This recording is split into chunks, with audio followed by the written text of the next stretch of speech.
नई दिल्ली। एकल अभियान के अंतर्गत संचालित भारत लोक शिक्षा परिषद द्वारा शिक्षित, स्वस्थ एवं स्वावलंबी राष्ट्र निर्माण के गौरवशाली 25 वर्ष पूर्ण होने पर मनाए जा रहे रजत जयंती वर्ष के उपलक्ष्य में नई दिल्ली के Punjabi Bagh stadium, Janmashtami park, ring road पर 29 मार्च 2025 से 6 अप्रैल तक प्रतिदिन एकल श्री राम कथा का आयोजन होगा। 9 दिनों तक चलने वाली इस राम कथा में श्रद्धालु जन गुजरात के प्रसिद्ध कथा व्यास भाई श्री रमेश भाई ओझा जी के मुखारविंद से कथा का अमृतपान कर सकेंगे। ये जानकारी बुधवार को पंजाबी बाग स्टेडियम, जन्माष्टमी पार्क में कथा आयोजन समिति द्वारा आयोजित प्रेस कॉन्फ्रेंस में भारत लोक परिषद के ट्रस्टी एवं एकल श्रीराम कथा के मुख्य संयोजक सुभाष अग्रवाल, ट्रस्टी विनीत कुमार गुप्ता लोहिया और नरेश कुमार, परिषद के राष्ट्रीय चेयरमैन एवं कथा संयोजक नीरज रायजादा एवं राष्ट्रीय प्रधान अखिल गुप्ता, उप प्रधान संजीव टेकरीवाल, राष्ट्रीय महामंत्री एवं सह संयोजक राजीव अग्रवाल, संयुक्त महामंत्री सुनील गुप्ता, कोषाध्यक्ष विजय गुप्ता और ब्रिजमोहन अग्रवाल, राजेश गुप्ता, रमेश कानोडिया, दीप कुमार और मुक्तानंद सहित अन्य गणमान्य महानुभावों ने दी।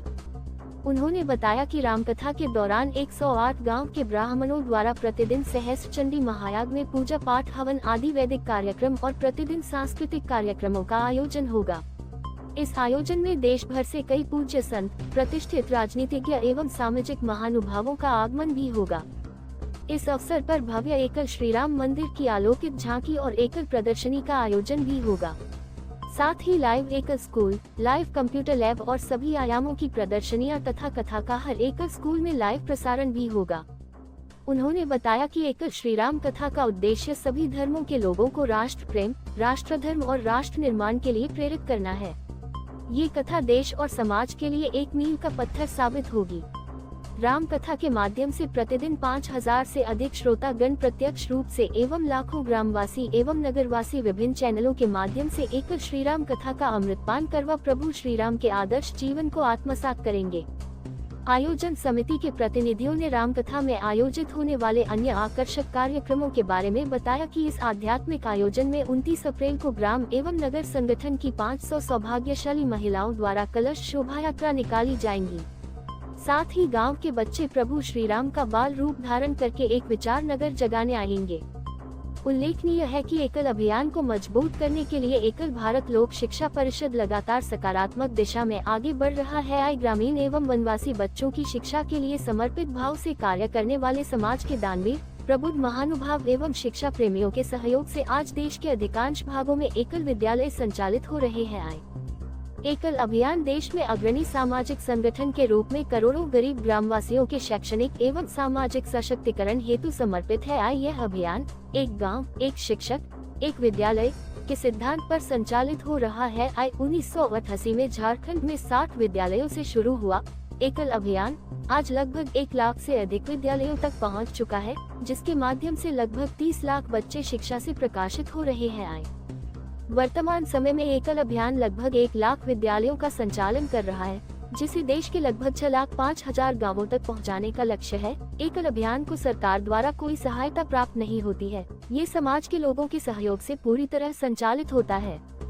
एकल विद्यालय के अंतर्गत एक गांव में एक शिक्षक द्वारा एक विद्यालय का संचालन किया जाता है, जिसमें उसी गौरव के 25 से 30 विद्यार्थी नियमित रूप से शिक्षा ग्रहण करते हैं। इन विद्यालयों में प्राथमिक शिक्षा के साथ साथ आरोग्य, विकास, स्वाभिमान, जागरण तथा संस्कार शिक्षा के माध्यम से गांव का सर्वांगीण विकास का कार्य भी किया जा रहा है। समाज के कमजोर एवं असहाय वर्ग के बच्चे पंचमुखी शिक्षा ग्रहण करते हैं। एकल विद्यालय में शिक्षा ग्रहण करके ये बच्चे आने वाले समय में राष्ट्र और समाज के निर्माण में अपना योगदान दे सकेंगे। एकल विद्यालय द्वारा प्राथमिक शिक्षा दिए जाने से बालकों में राष्ट्र भक्ति की भावना प्रबल हुई है, जो राष्ट्र निर्माण की बुनियाद को मजबूत कर रही है। एकल विद्यालय स्वामी विवेकानंद के इस वाक्य को चरितार्थ करता है, जिसमें उन्होंने कहा था कि अगर बच्चे विद्यालय नहीं जा सकते तो विद्यालयों को बच्चों तक पहुंचना होगा।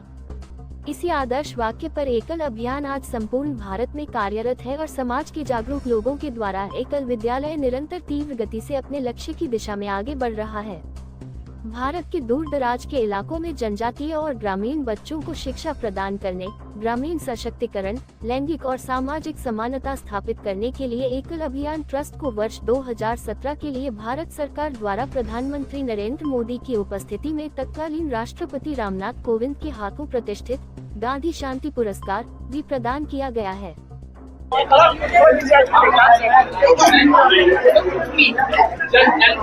सर, क्या कुछ कहना चाहेंगे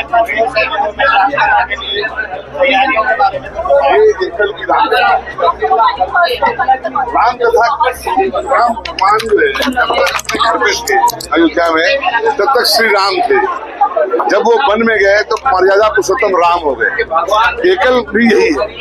एकल हम वनों में काम करने वाले तो संस्था का नाम ही एकल। एकल में आप क्या देखते हो, पहले सर्वप्रथम आप समझो। एकल को समझने की जरूरत है। एकल एक ऐसा ऑर्गेनाइजेशन है जो सिर्फ गांव के बच्चों को पढ़ाता नहीं है। एक गांव में अगर जाता है तो पूरा गांव पढ़ लेता है। आप इस बात का अभियान को ये समझ के चलना चाहिए कि जब हमारे स्वास्थ्य मंत्री जब कोरोना काल आया तो उसमें उन्होंने क्या कहा, उन्होंने यही कहा ना कि भाई 3 लाख गाँव को एकल ने क्वारंटीन कर रखा है। तो ये एक शक्ति है और इस शक्ति के अनुसार आज जिस तरह से आप लोग यहाँ पर एकत्रित हुए हो, अब इसका जिस तरह से प्रचार नहीं था, अब हम लोगों ने अभी ये सोचा कि इसका प्रचार करें। हमारे यशस्वी प्रधानमंत्री ने भी कहा जब उस दिन 16 तारीख को कि भाई 70,000 विद्यालय चल रहे हैं, शायद उनके नॉलेज नहीं, अभी 1 लाख विद्यालय चल रहे हैं। तो हम ये यशस्वी प्रधानमंत्री क्यों कहा, आज हमारे को वो जो चाहे सो फंड दे सकते हैं, लेकिन नहीं, हम बिना सरकारी सहयोग के हम लोगों से चंदा इकट्ठा कर करके ये स्कूल चलाते हैं और एक स्कूल पूरे साल में मात्र 30,000 रुपए में चलता है। मात्र 30,000 रुपए में एक स्कूल चलता है। उससे क्या होता है, आप सारे लोग गांव से जुड़े हुए लोग हैं यहाँ पे। मैं समझता हूँ जितने पत्रकार बंधु होंगे उसमें 90% लोग गांव से जुड़े हुए लोग हैं। आज गांव की स्थिति क्या है, गांव में आप चले जाएं, गांव में आप चले जाएं, गांव में कहते हो क्या हो रहा है, गांव में हो रहा है बच्चे जो है ना आज भी कोई कहीं खेल रहे हैं, कहीं कूद रहे हैं। उनको शिक्षा की कमी है। अगर उनको शिक्षा मिल जाए तो वो कभी नक्सलाइट नहीं बनेंगे, वो कभी जो है ना किसी तरह का नशा नहीं करेंगी, वो उग्रवादी नहीं बनेंगी, उनके हाथ में पत्थर नहीं होगा, उनके हाथ में किताबें होंगी। तो ये एकल का अभियान है और इस एकल अभियान के द्वारा ये भारत जो लोक सेवा परिषद है जो ये भागवत कथा करा रही है, चाहे हिंदू नववर्ष मना रही है जो विक्रम संवत 2082 आने वाला है, वो सिर्फ इसलिए है कि हम इस बात को बता सके कि हम लोग जाग रहे हैं। हम जागने का मतलब है हमें विद्या से जगाएं, हम उसको संस्कारों से जगाएं। यही अभियान है एकल। कोई क्वेश्चन है तो बताइए। हो रही है और जो कथा में जो कलश शुरुआत की जाएगी वो भी बहनें सारे अपने जो है सब श्रृंगार करके आएंगी। कल हम लोगों ने इसके उपलक्ष्य में मेहंदी का एक कार्यक्रम रखा है यहीं पे, तो सब बहनें कलश की तैयारी करेंगी, यहीं पे मेहंदी लगेंगे और 29 तारीख को जो कलश यात्रा रहेगी उसमें सबसे पहले कथा का शुभारंभ कलश यात्रा से शुरू होगा और बहनों के द्वारा ही अपना जो है कलश का घट की स्थापना की जाएगी और कथा प्रारंभ होगी। तो महिलाओं की भागीदारी हर कार्य में सबसे पहले है। एरियो में शिक्षा, संस्कार, रोजगार, स्वास्थ्य के बारे में बताते हैं। हम देश में 1 लाख स्कूल चला रहे हैं और अभी हिंदुस्तान में काफी ऐसी पब्लिक है जिसको एकल के बारे में पता नहीं है। तो एकल के बारे में प्रचार करने के लिए हमने एक धर्म का रास्ता चुना है। तो एकल विद्यालय आज हम कम से कम 7-8 हजार प्रतिदिन पब्लिक को कथा के माध्यम से इकट्ठा करेंगे, उनको एकल के बारे में बताएंगे। तो हमारा कथा का करने का उद्देश्य ही है कि लोगों को एकल के बारे में बताएं। मोदी जी ने भी एकल के बारे में बहुत बढ़िया बोला है। तो हमारा जन अभियान है एकल के बारे में बताना और एकल के कारण ही हम ये कथा कर रहे हैं जिससे कि लोगों को एकल के बारे में मालूम। धन्यवाद जी।